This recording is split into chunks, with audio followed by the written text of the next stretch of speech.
right? Okay. Good afternoon. I'd like to call to order the meeting of the Oklahoma City Water Utilities Trust. Now that I've got the machine working well, we can move forward. The minutes of the February 18, 2020 meeting of the Oklahoma City Water Utilities Trust were in your packet. Are there any questions or comments? Seeing none, I recognize a motion for them to be approved. It's been moved and seconded. We'll vote. Approved. We have a consent docket of quite a number of items. Would like to suggest that we pass them all together unless there's individual considerations. Moved and seconded. Are there any individual considerations? Seeing none, we'll vote. Approved.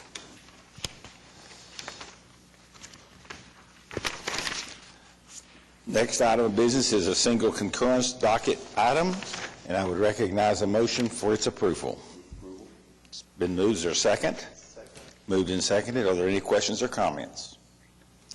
Seeing none, we'll vote. Approved.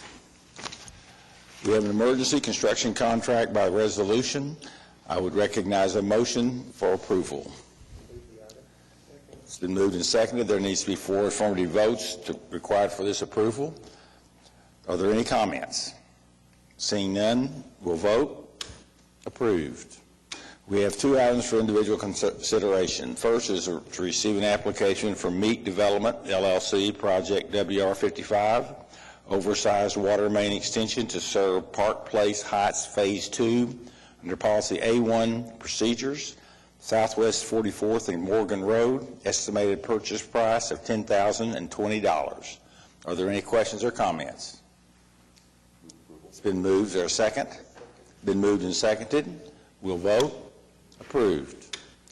Second, item B, receive application OKC Development LLC, Project SB 0041, oversized sanitary sewer main extension under Policy B1, procedures to serve Robertson's Landing Phase 1 off-site, vicinity of Northwest 122nd and County Line Road, estimated purchase price of $134,661. It's been moved. Is there a second? Second. Moved and seconded. Any questions? We'll vote. Approved. Are there any items from trustees? Seeing none. General Manager report. You have the floor. Thank you, Mr. Chairman.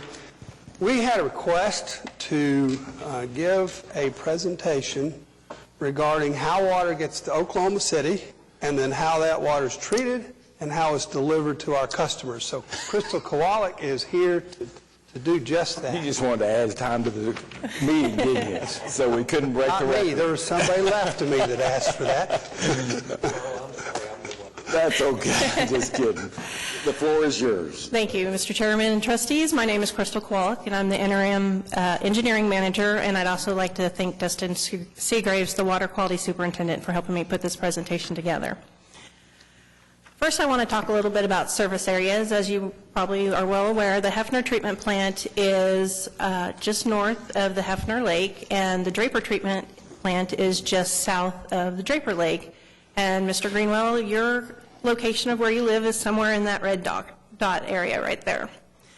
So Hefner, a good rule of thumb, the North Canadian River is that green line that runs through the screen. Predominantly, everything north of the North Canadian River is served by the Hefner treatment plant, and everything south is served by Draper treatment plant.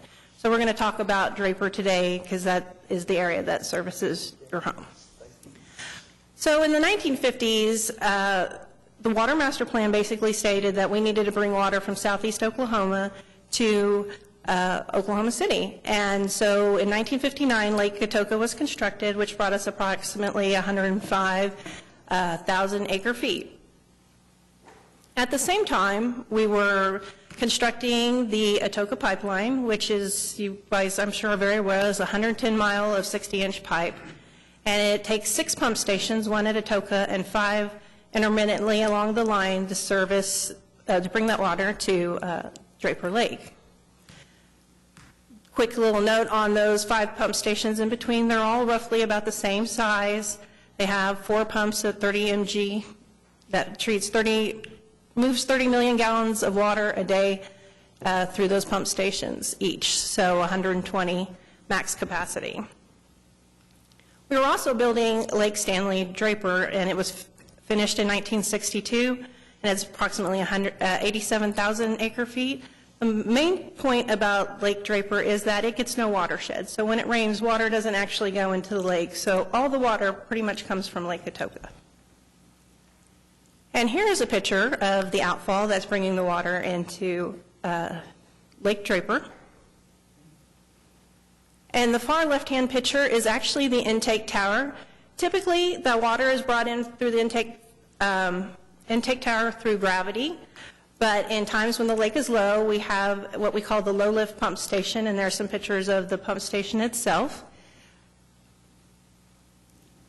So the first part in treatment through the treatment plant is really flocculation, where we add polymer. We agitate the water. It has the particles stick together and settle out. And as we bring it through, the next step is into the sedimentation basins. We're still trying to settle out those particles. And the picture on the left is actually the super scrapers that, when the basin's down, you can kind of see them. It moves the sludge that settles out slowly along, and it's taken to another part of the plant and treated. And that's a picture on the right is when the basin's actually full and being treated.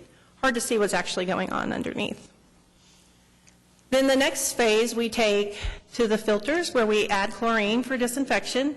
And then we take it through one last step to get the smaller particles out, and we move it through a media that is comprised of sand and anthracite. And anthracite also removes taste and odor.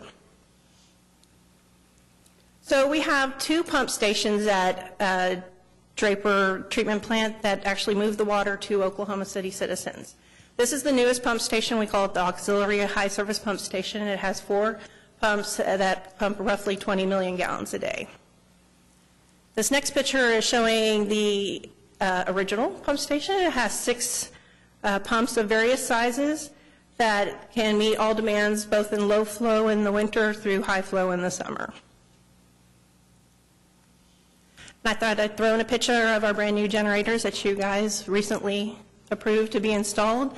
We've had a lot of storms in the area in the past that we've lost power to the plant, and these generators now ensure that we are able to treat water even during loss of power. So, how to get to the area where approximately where you live? There are 4 main lines, transmission lines, that go out of the Draper Treatment Plant. 2 go north, it's a 60-inch and a 48-inch, and 2 come out the south side of the plant, a 72-inch and 48. And those are the 2 that are shown in red that basically bring them over into your area where you live. And this is kind of a blow up into that area. So we don't let people tie to those large transmission lines. So people tend to, the subdivisions, we have them tee off with typically a 12. And those are kind of the red lines shown through the yellow. And your yellow lines are your smaller diameters that actually feed the houses, like 6 and 8-inch pipes. And then on the right-hand side is kind of a sketch of how it actually gets from the main line into your house. So the main line is typically out right behind the curb or in the street area. It's tied on to by a service line that goes to a meter, and that is typically the designation where the city is responsible for, and then from the meter to the house is the homeowner's property. And with that being said, if you have any questions of how we get water to your plant. Did you tell me, or did you explain that between Draper Lake and, say, to get to May Avenue, there are pumps along the line? Not to your house in particular, because we could still push out with enough pressure to get to your house. But right beyond your house, we do have a pump station that continues to push it further north into the city. Okay. Thank you. Any other questions? Thank you very much. Thank you. One thing, just, you sorry. talked about interconnectivity with Draper and Hefner. How does that tie into this discussion, if at all? So the interconnection will take treated water from either plant throughout the whole city. Right now, they're kind of divided. You saw that one slide that Crystal showed that most of the north side is served by Hefner.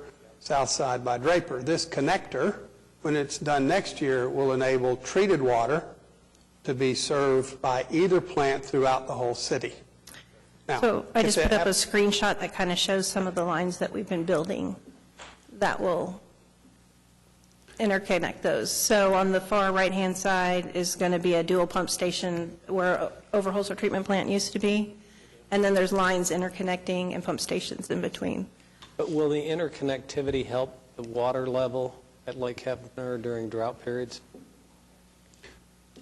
So, long-term, Hefner is just about built out. It's around 100 million gallons a day. Draper is going to about 400. So yes, because more of the city will be served from Draper, because we have a bigger water supply from the southeast. The northwest supply is very limited, especially during drought periods. So yes, it will. Thank you. One more question. Okay. Do we take any water from Lake Overholser, or is that? No, sir, not anymore. We have It goes to unofficially decommissioned that plant as of 2 years ago, and officially will be decommissioned this year. We're not funding the operation of that facility in this year's budget, and we'll present that to you all for consideration. Now, technically, as soon as the interconnect is completed, we will decommission and actually decommission and take it completely out of service and demolish. Okay. Well, thank you. Now, the lake will still remain, Sure. but the plant will no longer, has not been used and will be totally decommissioned.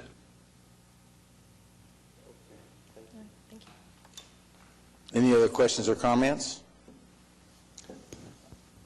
I would recognize a motion for adjournment. It's been moved. Is there a second? All in favor? We're adjourned.